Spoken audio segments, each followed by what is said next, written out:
Hi guys, इस week मैंने देखी आलिया भट्ट स्टारर जिगरा और आज की वीडियो में जिगरा मूवी की स्टोरी को एक्सप्लेन करने वाला हूं। तो स्पॉइलर वालों वीडियो से दूर हो जाओ और इसी के साथ कहानी स्टार्ट करते हैं। ये कहानी है एक भाई बहन की, सत्या और उसके छोटे भाई अंकुर की। सत्या और अंकुर की माँ बचपन में ही गुजर गई थी और इनके बाप ने सुसाइड कर ली थी जब ये 10-12 साल के थे। पापा की मौत के बाद सत्या और अंकुर को उनके बड़े पापा ने पाला, जो बहुत बड़े बिजनेसमैन हैं। उनकी कई कंपनीज और होटल्स चलते हैं। बड़े पापा का एक सगा लड़का है कबीर, जो बेसिकली सत्या और अंकुर का कजिन है।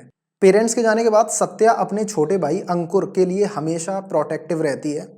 बचपन में स्कूल में अगर कोई लड़का अंकुर को तंग करता था तो सत्या उन लड़कों को मारती थी। सत्या ने अंकुर को बहुत अच्छे से बड़ा किया है और उसको कुछ भी गलत चीज़ों की आदत नहीं लगने दी। अंकुर काफ़ी इंटेलिजेंट है, वो कॉलेज में पढ़ रहा है और उसके पास कई बिजनेस आइडियाज़ हैं जो वो अपने बिजनेसमैन बड़े पापा को पिच करेगा फंडिंग के लिए और फिर बिजनेस चलाएगा। बड़े पापा ने सत्या और अंकुर को सही से पाला था, दोनों को पढ़ाया और बड़े होकर सत्या बड़े पापा के ही एक होटल में जॉब करने लगी और उसे संभालने लगी। बड़े पापा का बेटा कबीर फॉरेन से पढ़ाई करके आ गया है वापस इंडिया। वो अंकुर का बहुत अच्छा दोस्त भी है, कजिन होने के साथ साथ। अंकुर अपना बिजनेस आइडिया बड़े पापा को पिच करता है, बड़े पापा मान जाते हैं और अब कबीर और अंकुर दोनों बिजनेस ट्रिप पर जा रहे हैं, एक ईस्ट एशियन कंट्री हांशी दाओ।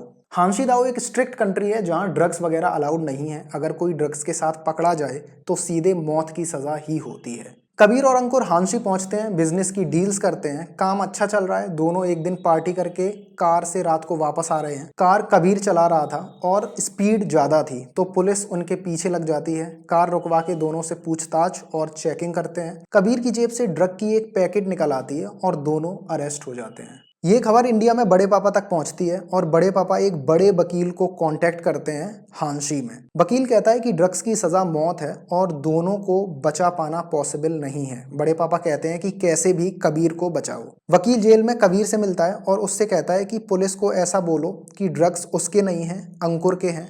लेकिन अंकुर ने डर के कबीर की जेब में रख दिए थे। कबीर बहुत डरा हुआ था और पुलिस के सामने ऐसा ही बोलता है। अब वकील अंकुर के पास जाता है और उससे कहता है कि तुम ऐसा बोलो कि ड्रग्स तुम्हारे थे और तुमने कबीर की जेब में डाल दिए थे। अंकुर मना कर देता है तो वकील बोलता है कि ये कबीर की लाइफ का सवाल है, उस पे पहले ही 2 ड्रग केसेस चल रहे हैं इंडिया में। अगर यहाँ पर तीसरा ड्रग केस हो गया तो कबीर को हम नहीं बचा पाएंगे और उसको मौत की सजा हो सकती है। लेकिन ये केस तुम खुद पे ले लोगे तो कबीर बच जाएगा और फिर हम तुम्हें भी 2-3 महीने बाद छुड़ा लेंगे। ये सुन के अंकुर मान जाता है और पुलिस को गवाही दे देता है। इस कंट्री में पुलिस वाले और भी बाकी लोग नेटिव भाषा ही बोल रहे हैं जो अंकुर को कुछ समझ नहीं आ रही। पुलिस के सामने ड्रग केस को एक्सेप्ट करने के बाद कोर्ट में ट्रायल होता है जहां इंग्लिश या हिंदी में कोई नहीं बोल रहा, वहीं की लैंग्वेज चल रही है। जब भी अंकुर से पूछा जाता तो अंकुर बोल देता आई एक्सेप्ट। कोर्ट में ट्रायल खत्म होता है और अंकुर को सजा सुनाई जाती है, death by electrocution in 3 months. सजा सुनाने के बाद अंकुर को एक हाई सिक्योरिटी जेल में डाल दिया जाता है। जब इस चीज की खबर इंडिया में सत्या को पता चलती है तो वो बड़े पापा के अकाउंट से 2 करोड़ रुपए अपने अकाउंट में ट्रांसफर करा लेती है और फ्लाइट से हांसी पहुंच जाती है। फ्लाइट लेने से पहले वो अपने बड़े पापा के ऑफिस में आग लगा के चली जाती है। हांसी पहुंचते ही सत्या अंकुर से मिलने जेल जाती है। उससे कहती है कि वो उसे कुछ नहीं होने देगी, उसको प्रोटेक्ट करेगी। सत्या हांसी में बहुत बड़े बड़े वकीलों से मिलती है, सबके पास जाके अपने भाई का केस सुनाती है, लेकिन सब लोग मना कर देते हैं। वकील उसे बताते हैं कि मौत की सजा तभी कैंसिल हो सकती है अगर कॉन्विक्ट अंडर एज हो या मेंटली अनस्टेबल हो, जो अंकुर नहीं है। जेल का मेन ऑफिसर है जो बहुत क्रूअल है, उसका नाम हांस राज लांडा है। अगर उसको कोई लड़ाई करते हुए दिख जाता है तो उसको पकड़ के कोड़े मारने की सजा दे देता है। हांस लांडा इंडियन दिखता है लेकिन है नहीं, उसके ग्रैंडफादर इस कंट्री में आए थे इंडिया से। अंकुर जेल में बहुत दुखी रहता है। एक दिन उसका झगड़ा रायन नाम के आदमी से हो जाता है। रायन भी इंडियन था। हांस लांडा ये सब देख लेता है और रायन को कोड़े मारने की सजा देता है। अंकुर कहता है कि सर, अकॉर्डिंग टू रूल्स पहले 3 वार्निंग्स देनी चाहिए, उसके बाद कोड़े मारने की सजा। ये सुन के हांस लांडा रायन की सजा तो कैंसिल कर देता है लेकिन अंकुर से खुन्नस खा लेता है। रायन के कई दोस्त हैं जेल में और अंकुर भी उनका दोस्त बन जाता है। रायन और अंकुर के दोस्तों में से जिनका नंबर आ जाता था इलेक्ट्रिक्यूशन का, तो रूम की सफाई हांस लांडा, रायन और अंकुर और उनके दोस्तों से ही करवाता था। एक दिन हांस लांडा अपने ऑफिस में अंकुर को बुलवाता है। अंकुर ने किसी तार से एक हुक बनाई थी कपड़े टांगने के लिए। हांस लांडा उसको बोलता है कि रूल्स के अकॉर्डिंग रूम में कोई भी मॉडिफिकेशन करना क्राइम है और उसको 15 कोड़े मारने की सजा देता है। कोड़े मारने के लिए वो रायन को बुलाता है और उससे 15 कोड़े अंकुर को मरवाता है। एक दिन जेल के बाहर बहुत सारे लोग आए हुए हैं। उन लोगों का कोई ना कोई जेल में बंद है। सत्या भी उधर है। उसको भाटिया नाम का एक आदमी मिलता है जिसका बेटा जेल में बंद है। भाटिया एक रिटायर्ड गैंगस्टर है और वो अपने बेटे को जेल से निकलवाने की कोशिश कर रहा है, लेकिन कोई रिजल्ट नहीं आया है अभी तक। उसके बेटे को भी मौत की सजा सुनाई हुई है। जेल के बाहर ही उन दोनों को एक आदमी मिलता है, मुथु। मुथु पहले हांसी में पुलिस वाला था। उसने एक लड़के को अरेस्ट किया गलती से और वो इनोसेंट था। लड़के को बाद में मौत की सजा दे दी गई। मुथु ने ये सुनकर रिजाइन कर दिया और अब वो लड़के को बचाने के लिए वकीलों और कोर्ट कचहरी के चक्कर काट रहा है। मुथु, सत्या और भाटिया तीनों की दोस्ती हो जाती है।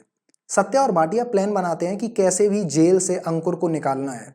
ये दोनों मुथु से हेल्प मांगते हैं क्योंकि वो पहले पुलिस में था और उसको जेल की सब चीजें पता है। मुथु पहले तो मना कर देता है, लेकिन फाइनली हेल्प करने के लिए मान जाता है। तीनों सारी जानकारी इकट्ठा करने में लग जाते हैं, जैसे जेल का डिटेल्ड मैप, ऑफिसर्स की इन्फो और एस्केप प्लान बनाते हैं। जेल से एक गटर कनेक्ट करता है जो जेल के बाहर खुलता है। ये लोग अंडरग्राउंड टनल बनाते हैं और अब सब रेडी है। अब सत्या को कैसे भी करके ये इन्फो जेल में बंद अंकुर, भाटिया और मुत्तू के लड़के तक पहुंचानी है, ताकि वो लोग सही समय पर खोदी हुई टनल के पास आ जाएं जेल के अंदर और फिर उस टनल के जरिए उस जेल से निकल के भाग सकें।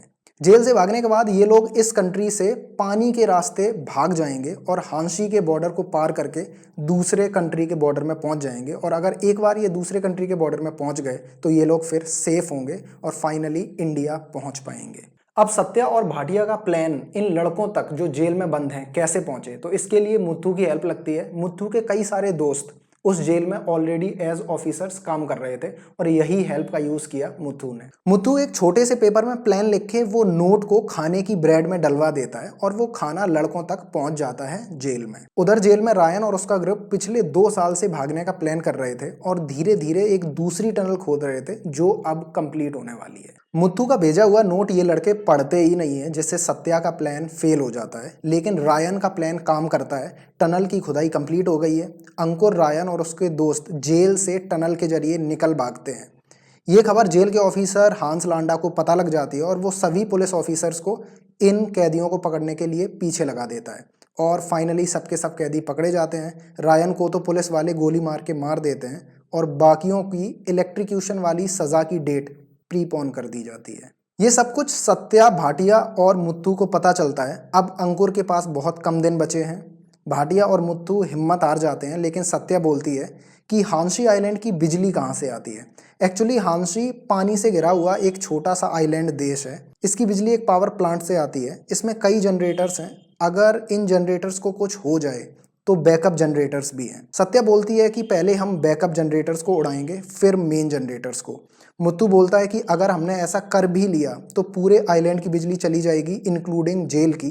जेल पूरा इलेक्ट्रिसिटी पे चलता है। सारे लॉक्स खुल जाएंगे और सारे के सारे 6000 कैदी फ्री हो जाएंगे। सत्या बोलती है कि उसे फर्क नहीं पड़ता, उसे बस अपने भाई को बचाना है। मुत्तू ये सबसे एग्री नहीं करता और वहां से उनकी टीम छोड़ के चला जाता है। भाटिया और सत्या काम पे लग जाते हैं। भाटिया अपने पुराने गैंग मेंबर से कांटेक्ट करता है। वो पावर प्लांट के मेन जनरेटर्स में रिफ्यूलिंग के टाइम एक्सप्लोसिव्स डलवाता है, जिससे जनरेटर्स खराब हो जाते हैं और पूरे आइलैंड की बिजली चली जाती है। लेकिन जेल की बिजली अभी भी चल रही है। जेल में अंकुर और उसके 2 दोस्तों के इलेक्ट्रिक्यूशन की तैयारी चल रही है। अंकुर को चेयर पे बैठा दिया जाता है कि तभी 3 बड़े बड़े ट्रक्स जिसमें गैस सिलेंडर्स भरे हुए हैं क्रैश होते हैं जेल की दीवार पर और बहुत बड़े बड़े ब्लास्ट होते हैं। इन ब्लास्ट की वजह से जेल की बिजली चली जाती है और सबके सब 6000 कैदी फ्री हो जाते हैं। अब पूरे जेल में भसड़ मची हुई है। क्रिमिनल्स पुलिस वालों की गन्स छीन के उन्हें मार रहे हैं। अंकुर का इलेक्ट्रिक्यूशन कंप्लीट नहीं हो पाता बिजली जाने की वजह से। सत्या कार को क्रैश करते हुए जेल में एंटर हो जाती है। जेल में अफरा तफरी मची हुई है। लोग एक दूसरे को मार रहे हैं। सत्या अपने भाई को ढूंढने लगती है। जेल में इलेक्ट्रिक्यूशन वाले रूम में अंकुर और उसके 2 दोस्त हांस लांडा से लड़ रहे हैं। हांस लांडा उन तीनों को बहुत मार रहा है और गला दबा के मारने वाला ही होता है कि सत्या वहां पहुंच जाती है और हांस लांडा पे स्मोक गन से फायर कर देती है। हांस लांडा बेहोश हो जाता है। सत्या अंकुर और उसके 2 दोस्त को बचा के जेल के गेट तक ले आती है, जहां भाटिया एक वैन में वेट कर रहा था। वो सब वैन में बैठ के भाग जाते हैं, लेकिन पुलिस उन पे गोलियां चलाती है और भाटिया को गोली लग जाती है। भाटिया की वैन को पुलिस की गाड़ियां फॉलो करने लगती हैं। भाटिया सत्या से कहता है कि तुम लोग वैन से उतर के चले जाओ, तभी तुम लोग बच पाओगे।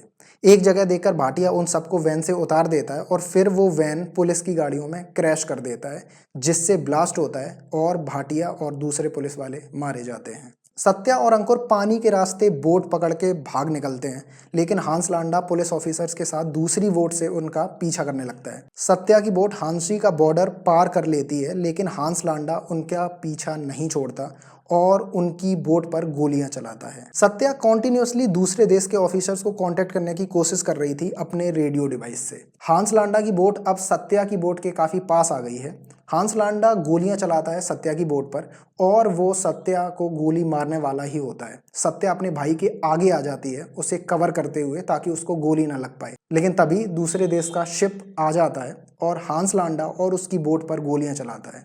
सत्या और अंकुर बच जाते हैं और दोनों इंडिया वापस आ जाते हैं। और यहीं पर खत्म होती है जिगरा मूवी की कहानी। तो आई होप आपको ये वीडियो, मेरा एक्सप्लेनेशन अच्छा लगा होगा।